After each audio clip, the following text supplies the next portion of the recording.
Hello everyone, అందరూ ఎలా ఉన్నారండి? నేనైతే సూపర్ ఉన్నానండి. మీరు కూడా సూపర్ డూపర్ గా ఉండాలని మనస్ఫూర్తిగా కోరుకుంటున్నాను. మీరు అందరూ ఎలా ఉన్నారో కూడా అయితే నా కింద కామెంట్ బాక్స్ లో షేర్ చేసుకోండి.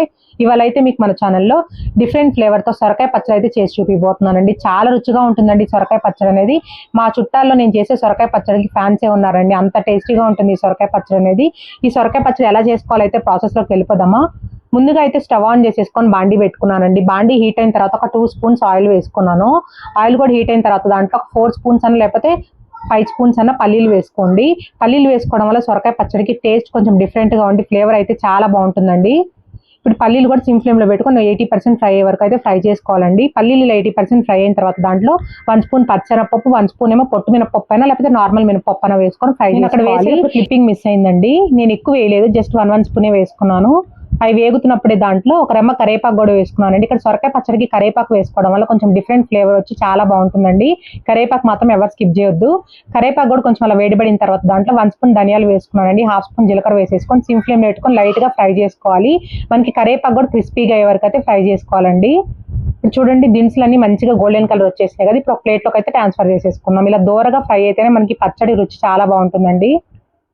ఇప్పుడు అదే బాండీలో ఇంకో 1 స్పూన్ అయితే ఆయిల్ వేసుకున్నానండి. మీ దగ్గర దాంట్లో ఆయిల్ ఉన్నట్టయితే వేసుకోకపోయినా పర్లేదు. ఆయిల్ కొంచెం అలా హీట్ అయిన తర్వాత దాంట్లో కట్ చేసి పెట్టుకుని ఒక 7 పచ్చిమిర్చి వేసుకున్నానండి. ఒక 2 ఎండుమిర్చి వేసుకున్నాను. ఇక్కడ పచ్చిమిర్చి ఎండుమిర్చి 2 వేసుకోవడం వల్ల పచ్చడి రుచి చాలా బాగుంటుంది. రెండిటితో ఒకసారి ట్రై చేయండి. ఇప్పుడు చూడండి, పచ్చిమిర్చి కూడా పైన లైట్ గా కలర్ చేంజ్ అయిపోయి బబుల్స్ రావాలండి. అప్పటి వరకు అయితే ఫ్రై చేసుకుంటే మనకి ఏంటంటే పచ్చి స్మెల్ లేకుండా ఉంటుంది. చూడండి, వీడియోలో చూపిస్తున్నట్టు ఇలా ఫ్రై అవ్వాలి పచ్చిమిర్చి అనేది. ఎప్పుడైనా ఏ పచ్చడి చేసినా కూడా ఇలా ఫ్రై చేసుకోండి, పచ్చడికి ఇంకా రుచి బాగుంటుంది. ఇప్పుడు దీంట్లో కట్ చేసి పెట్టుకున్న సొరకాయ ముక్కలు అయితే 1 కప్ అయితే సొరకాయ ముక్కలు అన్ని అయితే ఆయిల్లో ఒక్కసారి అలా మిక్స్ చేసేసి మూత పెట్టేసుకొని మగ్గించుకోండి. ఖచ్చితంగా సొరకాయ ముక్కలు అనేవి సిమ్ ఫ్లేమ్ లో పెట్టుకొని మగ్గించుకోండి. అప్పుడే మనకి ఏంటంటే ముక్క ఎక్కడ గట్టిగా లేకుండా ఉంటుంది మిక్సీ వేసేటప్పుడు. ఇప్పుడు ఈ సొరకాయ ముక్కలన్నీ పచ్చి స్మెల్ పోయే వరకు అయితే ఫ్రై చేసేసుకొని సొరకాయ ముక్కలు కూడా కలర్ చేంజ్ అవ్వాలండి. అప్పటి వరకు అయితే మనం మగ్గించుకోవాలి. ఇది ఒక్కటి గమనించుకోండి. పచ్చడికి ఈ సొరకాయ ముక్కలు అనేవి ఖచ్చితంగా కలర్ చేంజ్ అయ్యే వరకు అయితే మగ్గించుకోవాల్సిందే. సో అప్పుడప్పుడు మూత తీసుకుంటూ పెట్టుకుంటూ అయితే ఉన్నాను. ఇప్పుడు చూడండి, సొరకాయ ముక్కలు అనేవి మెత్తబడిపోయి కలర్ చేంజ్ అయింది కదా. సో ఇప్పుడు దీంట్లో కట్ చేసి పెట్టుకుని ఒక టమాటా అయితే వేసుకున్నానండి. చిన్న సైజ్ సొరకాయ ముక్కకి ఒక టమాటా అయితే పర్ఫెక్ట్ గా సరిపోతుందండి. ఎక్కువ వేయకండి, ఎక్కువ వేస్తే మళ్ళీ టమాటా ఫ్లేవర్ ఎక్కువ అయిపోతుంది. ఇప్పుడు ఈ టమాటా ముక్కలు కూడా ఒకసారి మిక్స్ చేసేసి మూత పెట్టేసుకొని టమాటా అనేది మెత్తబడే వరకు అయితే మగ్గించుకుందాం. చూడండి, ఇలా ఇంకొంచెం మగ్గాలండి టమాటా అనేది. సో మూత పెట్టేసుకొని పైకి కొంచెం ఆయిల్ కూడా తేలాలి. సో ఇలా అప్పుడప్పుడు మూత తీసుకుంటూ పెట్టుకుంటూ కలుపుకుంటూ ఉండండి. అప్పుడు ఏంటంటే సొరకాయ ముక్కలు అనేవి ఎక్కడ అతుక్కోకుండా ఉంటాయి. ఇప్పుడు చూడండి, పర్ఫెక్ట్ గా మనకైతే సొరకాయ అండ్ టమాటా కూడా మగ్గిపోయింది, పైకి ఆయిల్ తేలిపోయి. ఇప్పుడైతే ఫ్లేమ్ ఆఫ్ చేసేయండి. ఫ్లేమ్ ఆఫ్ చేసేసిన తర్వాత చింతకాయ తొక్కు అయితే 1 స్పూన్ అయితే వేసుకున్నానండి. మనం ఎప్పుడు నిల్వ చేసుకుంటాం కదండి, సో ఆ తొక్కు అయితే వేసుకున్నాను. చింతపండు తొక్కు అంటారు కదా, ఇది లేని వాళ్ళు నిమ్మకాయ సీజంత చింతపండు కూడా వేసుకోవచ్చండి వాష్ చేసుకొని. వాటి ఇది వేసుకుంటే ఏంటంటే ఒక ఫ్లేవర్ వస్తుంది, చింతపండుతో వేసుకుంటే ఒక ఫ్లేవర్ వస్తుంది. మాక్సిమం అందరి ఇల్లు ఉండే ఉంటుంది కదండి చింతకాయ తొక్కు అనేది. ఒక్కసారి అయితే ట్రై చేసి చూడండి. ఇప్పుడైతే ఈ వేడికి కొంచెం అయితే ఆ తొక్కుని ఇలా అయితే మిక్స్ చేయండి. అప్పుడు ఏంటంటే కొంచెం గట్టిగా ఉన్నది ఏంటంటే కొంచెం మెత్తబడుతుంది. సో ఇప్పుడు ఇదంతా కూల్ అయిన తర్వాత 1 బై 1 మిక్సీ వేసుకుందామండి. మిక్సీ ఎలా వేసుకోవాలో చూపిస్తాను. సో ఇప్పుడైతే ఫస్ట్ క్లీన్ మిక్సీ జార్ తీసేసుకుందాం. దాంట్లో మనం ముందుగా ఫ్రై చేసుకున్నాం కదండి దినుసులు, అవన్నీ అయితే వేసుకున్నాను.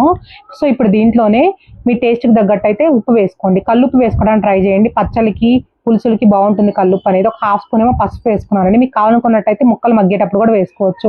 ఒక 9 వెల్లుల్లి రెబ్బలు వేసుకున్నాను, పైన పొట్టు తీసుకోకుండానే. మూత పెట్టేసుకొని ఇలా అయితే కొంచెం పలుగ్గా అయితే బ్లెండ్ చేసుకున్నాను. చూసారు కదా ఇలా. ఇప్పుడు దీంట్లో మనం ముందుగా ఫ్రై చేసుకున్న సొరకాయ ముక్కలని చింతపండు గుజ్జు కూడా వేసుకోవాలండి. ఇలా మొత్తం ఒకేసారి వేసేసుకొని ఇక్కడే మీ టేస్ట్కి తగ్గట్టు కావాలనుకున్నట్టు చిన్న బెల్లం ముక్క కూడా వేసుకోవచ్చు అండి. కొంతమంది లైట్గా బెల్లం కూడా వేసుకుంటారు, బట్ నేనైతే యాడ్ చేయలేదండి. మీకు నచ్చినట్టయితే యాడ్ చేసుకోండి. పులుపుని బ్యాలెన్స్ చేసుకోవడానికి బెల్లం ముక్క యాడ్ చేస్తారు, బట్ నేనైతే వేయలేదు. సో వాటర్ వేయకుండా ఇలా అయితే కొంచెం కోర్స్గా అయితే బ్లెండ్ చేసుకున్నాను. ఇప్పుడైతే స్టవ్ ఆన్ చేసేసుకొని బాండీ పెట్టేసుకొని బాండీ హీట్ అయిన తర్వాత ఒక 2 స్పూన్స్ ఆయిల్ వేసుకున్నానండి. ఆయిల్ హీట్ అవుతున్నప్పుడే దాంట్లో ఒక ఎండుమిర్చి వేసుకున్నాను. ఎండుమిర్చి వేగుతున్నప్పుడే దాంట్లో పచ్చనపప్పు, మినపప్పు, ఆవాలు, జీలకర్ర వేసుకున్నానండి. ఒక 3 వెల్లుల్లి రెబ్బలు కూడా వేసేసుకొని ఒక రెమ్మ కరేపాకు కూడా వేసేసుకొని సిమ్ ఫ్లేమ్లో పెట్టుకొని పోపు దినుసులు అనేవి లైట్గా కొంచెం గోల్డెన్ కలర్ వచ్చేలాగా ఫ్రై చేసుకోవాలండి. ఖచ్చితంగా తాలింపులో వెల్లుల్లి వేసుకోండి, ఫ్లేవర్ చాలా బాగా వస్తుంది. సో ఇప్పుడు తాలింపు అనేది గోల్డెన్ కలర్ వచ్చేసింది చూసారా అండి. ఇప్పుడైతే ఫ్లేమ్ ఆఫ్ చేసేయండి. ఫ్లేమ్ ఆఫ్ చేసేసి మనం ముందుగా మిక్సీ పట్టేసుకున్న పచ్చళ్ళలో వేసేసుకొని ఒక్కసారి అయితే మిక్స్ చేసేసి వేడివేడి అన్నంలో అన్న టిఫిన్స్లో అన్న ఈ సొరకాయ పచ్చడి వేసుకొని తినండి. టేస్ట్ అయితే చాలా బాగుంటుందండి. ఖచ్చితంగా రెసిపీ అయితే ట్రై చేయండి. మీకు కొంచెం పలచగా కావాలి పచ్చడి అనుకున్నట్టయితే మిక్సీ జార్లో వేసేటప్పుడు కొంచెం వాటర్ వేసుకొని బ్లెండ్ చేసుకోండి. ఇప్పుడు సమ్మర్ సీజన్ కాబట్టి మనం ఎక్కువ వాటర్ వేస్తే ఏవి నిల్వ ఉండవు కాబట్టి నేనైతే వాటర్ తక్కువ వేసుకున్నానండి. ఇలా అయితే ఒకసారి ట్రై చేసి చూడండి. ఈ సొరకాయ పచ్చడి రెసిపీ నచ్చిందా అండి? నచ్చినట్టయితే ఒక చిన్న లైక్ చేయండి, షేర్ చేయండి అండ్ కామెంట్ చేయండి. Thank you so much for watching. Bye bye.